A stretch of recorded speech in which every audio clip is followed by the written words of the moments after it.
세상을 살다 보면은 무엇인가를 선택해야 할 때가 있습니다. 작게는 아침에 일어나서 오늘은 무슨 옷을 입을까 하는 것에서부터 점심 때는 뭘 먹을까 하는 이렇게 무언가를 선택을 해야 하기 위해서 고민을 해야 하는 때가 있어요. 또 직업을 택할 때도 고민을 해야 되고, 또 배우자를 택해야 할 때 기도 많이 해야지요. 또 며칠 있으면 또 대통령도 뽑는데, 나라의 최고 지도자를 뽑는데도 이 사람을 찍을까 저 사람을 찍을까 고민하면서 선택 때문에 이제 갈등을 느낄 때가 있습니다. 세상을 살다 보면 선택을 해야 하는 때가 참 많아요. 때로는 예기치 못한 때에 아주 중요한 선택을 해야 하는 경우도 있습니다.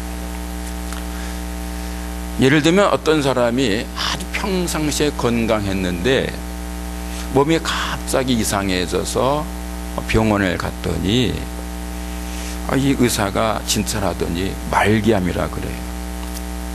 그러면서 수술을 하라고 권하는데, 그 수술하면 낫습니까? 그러니까 그걸 해봐야 알죠. 그러는 거예요. 그러면 이게 수술을 해야 될지 말아야 될지 갈등할 수밖에 없어요. 쉽지 않거든요. 수술하면 낫는다 그러면 돈을 얼마든지 들여서라도 수술을 하겠는데, 수술을 해도 생존율이 얼마 안 된다 그러면 이건 고민할 수밖에 없는 거예요. 선택이라는 것은 때로는 고민입니다. 갈등이에요. 선택은 쉬운 게 아니에요. 옷이야 그냥 때로는 잠깐 마음에 안 들어도 입으면 되고, 어떤 음식을 선택했는데 맛이 없으면 오늘은 맛이 없네 그러면 되는데, 때로는 아주 생명과 직결되는 그런 선택을 해야 할 때가 있거든요. 이런 때는 정말로 고민하지 않을 수가 없는 거예요. 인생을 살다 보면 정말 예기치 못한 때 아주 중요한 선택을 해야 하는 그런 경우가 있어요. 그때 잘 선택하게 되면 삶의 기쁨과 보람을 갖습니다. 잘못 선택하게 되면 오랜 동안 후회하게 됩니다. 마태복음 19장 16절 이하를 보면은 한 돈 많은 청년이 예수님께 나와서, 예수님, 제가 어떻게 영생을 얻으리까 하고 영생에 대한 질문을 하는 이야기가 나와요. 그러다 예수님께서 말씀하기를 하나님의 계명을 다 지키세요. 그러니까 이 청년이 잘 지켰는데요, 계명 다 지켰는데요, 더 뭐 할까요?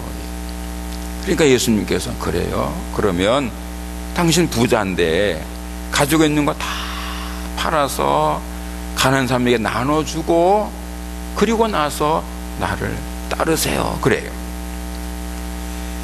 지금 예수님께서 부자 청년을 당신의 제자로 부르신 거예요. 복음서를 보면은 예수님께서 누군가를 향해서 나를 따르라 하는 말씀을 몇 번 안 하세요. 그러니까 마태복음 19장에서 예수께서 그 부자 청년을 향해서 나를 따르라 하신 것은 내 제자가 되라, 그러한 부르심이에요. 이제 부자 청년이 예수님 말씀에 순종해서 정말 재산 다 팔아서 나눠주고 그리고 예수님 따라가면 예수님의 제자가 되는 거예요. 그러면 어쩌면 그 부자 청년도 역사에 기념되는 큰 인물이 됐을지도 몰라요. 그런데 그 부자 청년은 그 많은 재물을 나눠주는 것이 싫어서 근심하면서 예수님을 떠나가고 말았어요. 그 마태복음 19장에 나오는 부자 청년, 이름도 안 나옵니다. 그 부자 청년은 예수님의 제자가 돼서 역사에 기념될 수 있는, 그리고 장차 하늘나라에서 큰 상급을 받을 수 있는 일생일대의 행운을 놓치고 만 거예요. 예수님보다 재물을 더 선택함으로 인해서. 그 부자 청년은 틀림없이 훗날 하나님의 심판대 앞에 섰을 때에 크게 후회하였을 겁니다.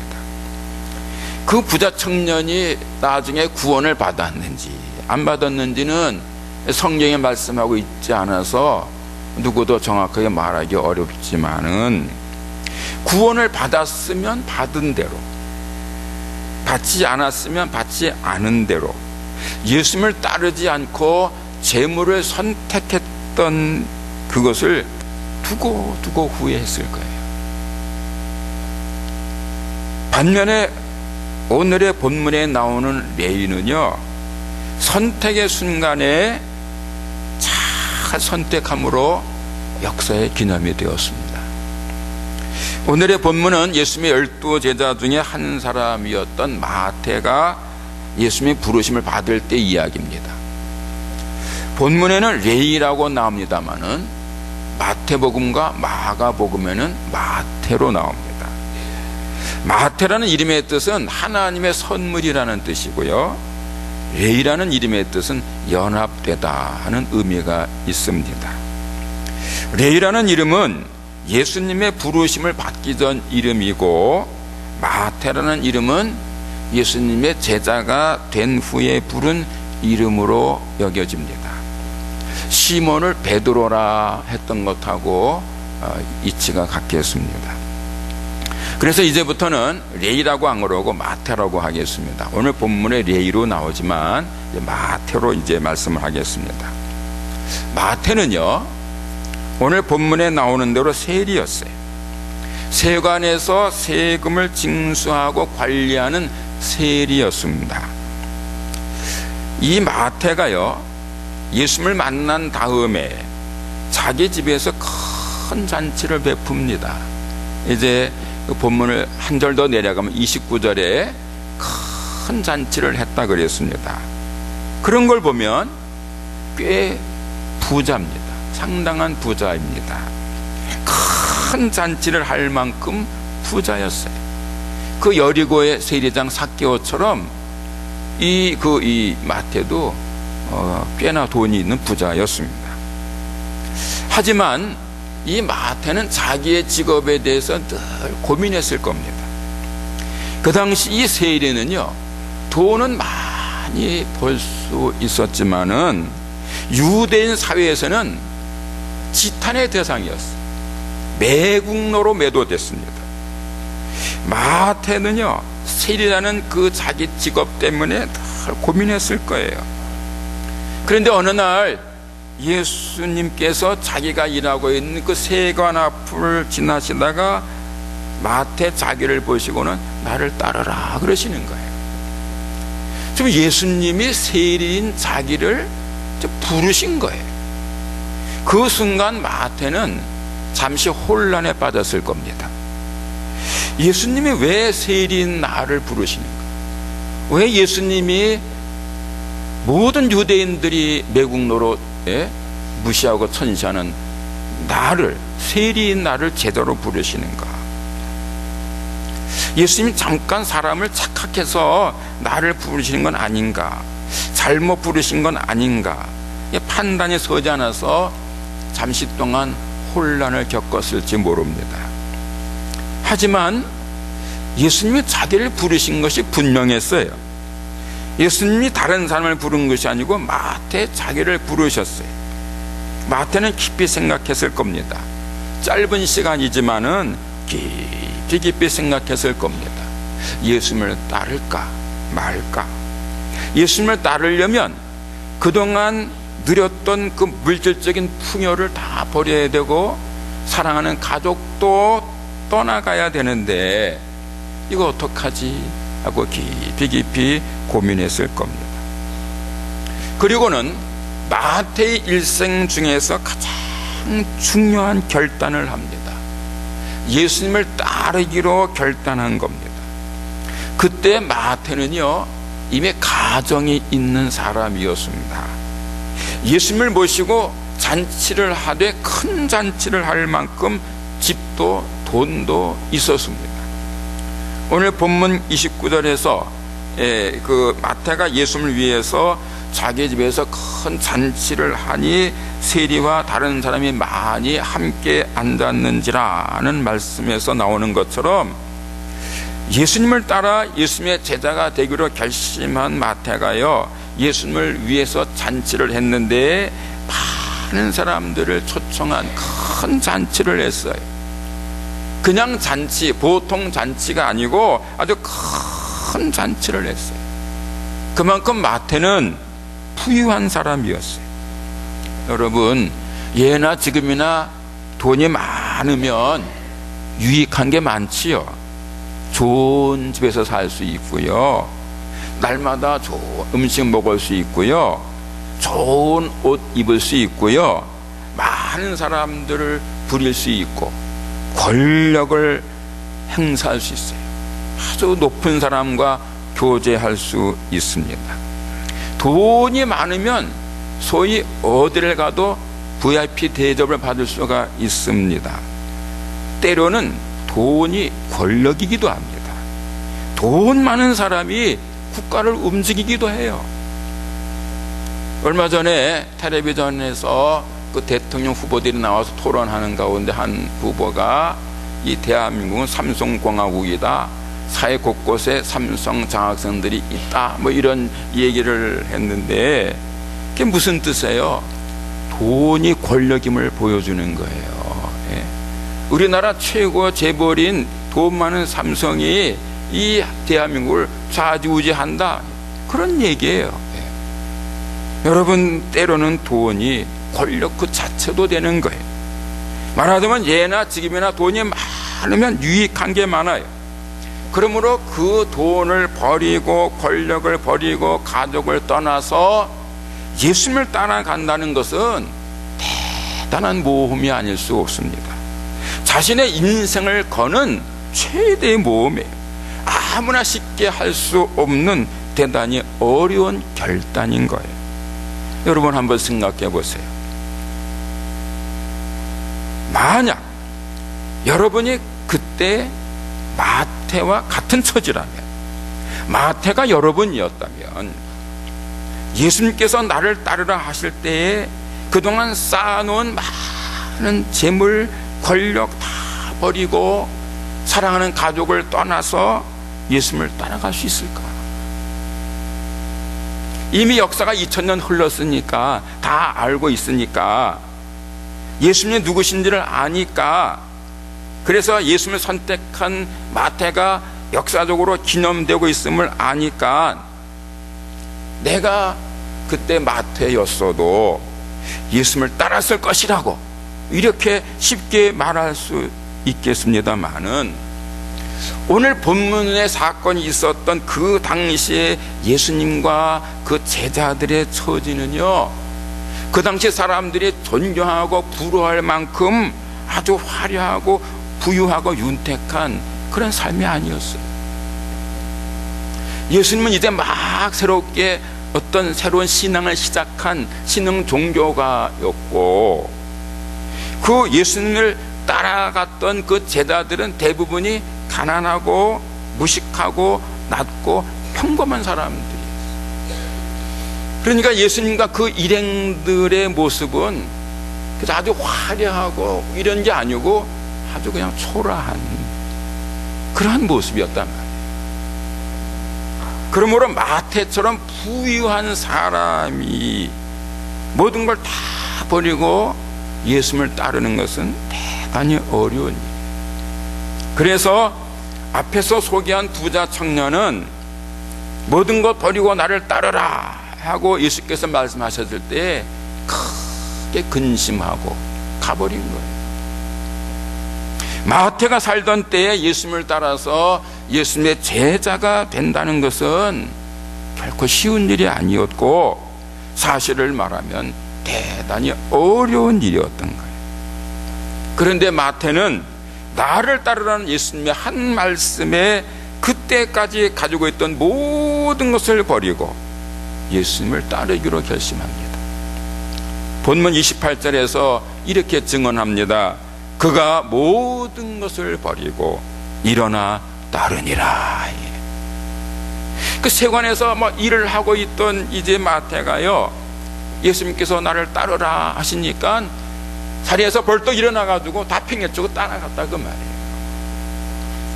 마태는 나를 따르라는 예수님의 말씀을 듣자 짧은 순간이지만 깊이 생각하고 세상보다는 예수님을 선택했던 거예요. 어떻게 그럴 수가 있었을까요? 어떻게 자신과 가족을 윤택하게 하는 직업을 가진 사람이 모든 것을 다 버리고 예수라는 현재와 미래가 다 불확실한 사람을 따라갈 수 있었을까요? 이 사람 따라가면 미래가 확실하다는 보장이 있었으면 따라갈지 모르겠지만 그런 상황이 아니었잖아요. 그런데 어떻게 그 현재도 불확실하고 미래도 불확실한 그 예수님을 다른 걸 다 버리고 따라갔냐 그 말이에요. 그것은 마태가 예수님에게서 영적 카리스마를 보았기 때문입니다. 마태는 여러 해 동안 세리 일을 하면서 정말 다양한 많은 사람을 만나 보았을 겁니다. 직업과 신분과 학식과 경험이 다른 여러 사람들을 만나면서 사람을 보는 안목을 키웠을 거예요. 이 마태가 세리였잖아요. 세리는 세금을 걷는 사람이라고요. 근데 사람들은 세금 내는 걸 좋아하지 않잖아요. 그러니까 되도록이면 세금을 안 내려고 숨긴단 말이에요. 그럼 마태는 그걸 찾아다니면서 조사해서 그걸 밝혀낸단 말이죠. 그러니까 딱 보면 이 사람은 돈이 없어서 못 내는 건지 있으면서 안 내는 건지 이런 거를 좀 살피는 거예요. 그러다 보니까 사람을 보는 안목을 가진 거예요. 여러분, 많은 사람을 만나는 사람에게는 사람을 알아보는 안목이라는 게 생겨요. 제가 며칠 전에 오랜만에 우리 식구 네 식구가 외식을 했어요. 비싼 음식 먹은 거 아니고 네 식구가 먹고 5만 원 냈으니까 돼지갈비 먹었어요. 그런데 그 이제 식당에서 이제 그 돼지갈비를 이제 구먹는데 옆에서 서빙을 하던 여종업원이 40대 후반쯤 됐겠나 하는 여종업원이 저 모르는 사람인데 저보고 그러는 거예요. 목사님이세요? 그래. 그래서 어떻게 아세요? 그랬더니요, 목소리 들으면 알아요? 그러는 거예요. 그래서 제가 그랬어요. 도사시네요. 아니, 목소리 듣고 목사인 거를 아는 거예요. 그 내가 도사라 그랬다니까요. 그분이 식당에서 다양한 많은 사람을 이렇게 이제 대하면서 서비스 하다 보니까 이렇게 목소리 들어보고 얼굴 보고 그러면 이 사람은 뭐 하는 사람인가 보다 대충 짐작이 간다 그 말이에요. 그래서 저한테 목사님이세요? 그런 거예요. 여러분도 그렇지요? 많은 사람을 상대하는 사람들은 보면 이분이 뭐 하는 사람인가 짐작이 가요. 그분의 영적 수준, 세상적인 지위 이런 것이 느껴지잖아요. 마태가 그랬던 거예요. 세리를 하면서 많은 다양한 사람들을 만나다 보니까 사람을 보는 안목이 생겼어요. 그래서 마태가 어떤 사람을 보고 이 사람은 이런 사람일 거다라고 생각하면 대개는 들어맞았던 거예요. 그런 마태, 사람을 보는 안목을 가졌던 마태가 보니까 예수님이 보통 사람이 아니에요. 보통 사람은 감히 쳐다볼 수도 없는 아주 영적인 카리스마가 있었어요. 자신의 인생을 걸어도 후회가 없을 것 같은 그런 사람이었어요. 후회는커녕 그동안 세리 생활을 하면서 가졌던 그 모멸감, 수치감, 열등감을 한꺼번에 떨쳐버릴 절호의 기회라고 생각되어집니다. 돌이켜 생각해 보면 마태는 그동안 세리 생활을 하는 동안에 돈은 많이 벌어서 큰 잔치를 할 수 있을 만큼 부유한 사람이 되었지만 반면에 마음의 고통은 말로 표현할 수 없었을 거예요. 마태가 살던 때의 유대인 사회에서는요, 이 세리는 강도와 살인범과 같은 부류의 사람으로 취급을 했답니다. 강도와 살인범하고 세리는 같은 사람. 유대인의 회당에 들어가지도 못했고요, 재판할 때의 증인으로 인정도 못 받았고요, 부정한 동물처럼 취급을 받았어요. 세리의 돈은 구제금으로도 사용하지 않았고, 만약에 세리 중에 정말 정직한 사람이 있으면 아예 동네에다 기념비를 세워줄 정도였답니다. 그만큼 세리는 유대인 사회에서 멸시 천대를 받던 사람이에요. 마태는 세리로 사는 동안에 비록 돈은 많이 벌어서 좋은 집에서 맛있는 음식을 먹고 좋은 옷을 입으면서 호의호식하면서 윤택하게 화려하게 사치스럽게 살았지만 그 마음은 늘 불안하고 부끄럽고 모멸감, 열등감으로 가득 차 있었던 거예요. 그래서 언제든지 기회만 주어지면 그 세리직을 버리고 새로운 삶을 살려고 생각하던 차에 어느 날 자기가 일하고 있던 세관 앞을 지나가던 예수님이 자기를 보고 나를 따르라 하시니까 다 버리고 따라간 거예요. 마태가 보니까 예수님은 보통 분이 아니에요. 뭔가 큰 일을 할 분으로 보였어요. 그래서 이 예수님에게 내 나머지 생을 건다, 아주 큰 도박을 한 거죠. 그래서 모든 걸 버리고 예수님을 따른 거예요. 그리고는 예수님과 함께 살면서 예수님을 따라다니면서 예수님을 섬기면서 예수님의 순종을 하면서 그러면서 예수님의 일거수일투족을 자세하게 관찰을 합니다. 그리고는 아마 일기 형식으로 기록을 해두었던 것 같아요. 예수님의 말씀, 예수님의 행적 이런 것들을 다 이렇게 기록을 했던 것 같아요.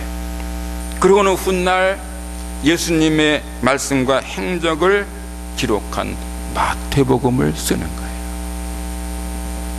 예수님을 세상에 알리고 전하는 일에 아주 결정적인 공헌을 하는 거예요. 여러분, 마태가 쓴 복음서, 이 마태복음은요, 인류 역사상 가장 위대한 책 중에 하나입니다.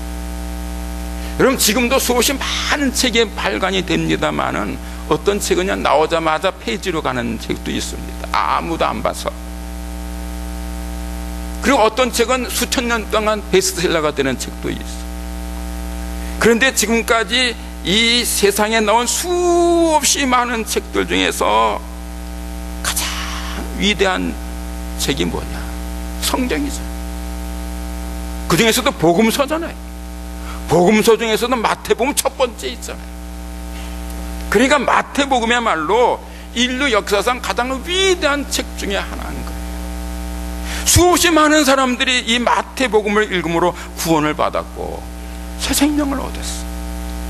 마태는 자기가 예수님을 믿고 따른 이후로 나중에 이곳저곳을 다니면서 많은 사람을 전도했는데, 마태가 생전에 이곳저곳을 다니면서 전도했던 사람의 숫자보다 훨씬 더 많은 수없이 많은 사람들을 자기가 조술한 복음서인 마태복음을 통해서 전도를 했고 구원해낸 거예요. 따라서 마태는 인류 역사상 가장 큰 영향력을 끼친 위대한 사람 중에 한 사람으로 기념되고 있는 거예요. 마태는 예수님이냐 돈이냐 하는 그 선택의 순간에 예수님을 택함으로 인해서 가장 성공적인 인생을 산 가장 지혜로운 행복자가 된 것입니다. 여러분, 이것이 중요합니다. 선택의 순간에 예수님 중심적으로 생각을 하고 결단하고 선택하는 것이 중요한 거예요. 언제나 어디서나 예수님을 선택하면, 예수님 중심적으로 선택하면 후회함이 없고 실수가 없고 실패가 없어요. 예수님을 선택하는 것은 언제나 최선입니다. 베스트입니다. 예. 그러므로 어떤 선택을 할 때에는 항상 예수님 중심으로 생각하고 선택해야 되는 거예요. 작은 일을 선택하든지 큰 일을 선택하든지 어떤 선택을 해야 하는 시간에는 내가 지금 선택하는 이 선택이 하나님께 영광이 될 것인지, 주님의 몸된 게 유익이 될 것인지, 내가 하나님의 사람으로서 살아가는데 합당한가를 생각하고 결정해야 됩니다. 예를 들면 이런 겁니다. 예전에 서울에 어떤 교회 성집사라는 분이 있었는데, 이분이 한 번은 이사를 했어요. 그런데 이사를 하는데 그 다니는 직장에서 꽤 먼 곳으로 이사를 했어요. 전에 집보다 더 멀어졌어요. 보통은 이사를 하면 보다 직장과 가까운 데로 이사하잖아요. 근데 이분은 더 멀리 갔어요. 왜 멀리 갔느냐 하면은 그 새로 이사한 거기에 이 집사님이 잘 아는 목사님의 사택이 있었어요. 그래서 그 잘 아는 목사님 사택 옆으로 이사를 간 거예요. 왜 그랬냐 하면 이 집사님의 부인이 말이죠, 이 초신자예요. 같이 교회는 다니는데 아직 신앙이 이렇게 성숙하지 못해. 그래서 이 남자 집사님이 생각하기를 내 집사람이 아직 믿음이 약한데, 그래서 목사님 때 가까이 가서 목사님 사모님하고 가까이 지내다 보면 또 믿음이 좀 자라지 않을까, 이렇게 생각을 하고 직장에서 더 멀리 감에도 불구하고 그걸로 이사를 간 거예요.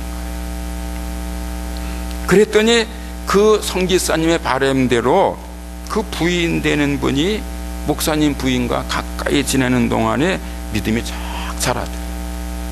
나중에는 교회 구역장도 되고 권사님도 되는 거예요. 그래서 제가 그 얘기를 듣고 그랬어요. 그 부인 지사님 보고, 지사님, 권사님 되기 전에 지사님, 남편한테 큰절하세요. 정말 지사님 남편 정말 좋은 분입니다. 여러분, 직장에서 멀어지는데 그 불편을 무릅쓰고 부인을 위해서 목사님 사택 가까이 이사하는 거, 그거 얼마나 귀한 거예요. 그리스도인은 선택할 때도 신앙 중심적으로 선택해야 됩니다. 내가 이것을 선택하면 내 믿음이 자랄 것인가, 풍성해질 것인가, 아니면 약해질 것인가, 하나님께 영광이 될 것인가, 교회에 유익이 될 것인가, 가족들에게 기쁨이 될 것인가, 이거를 기준으로 삼아야 돼요. 그리고는 자신의 선택의 결과에 대해서는 자기 스스로 책임을 져야 돼요. 스스로 선택했으니 스스로 책임을 져야 하는 거예요. 이제 여러분, 사흘 후에 대통령 선거합니다. 누구를 선택할지 여러분들이 다 마음을 정하신 분도 있고 아직 누구 찍을까 고민하는 분도 있을 것이고 하겠는데, 누구를 선택할지는 다 자유예요. 자유.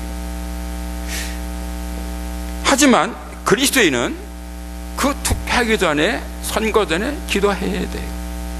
하나님, 누가 선출이 돼야, 제가 누구를 뽑아야 우리 한민족과 대한민국에 유익이 되고 하나님께 영광이 되고 모든 사람들에게 기쁨이 될 것입니까?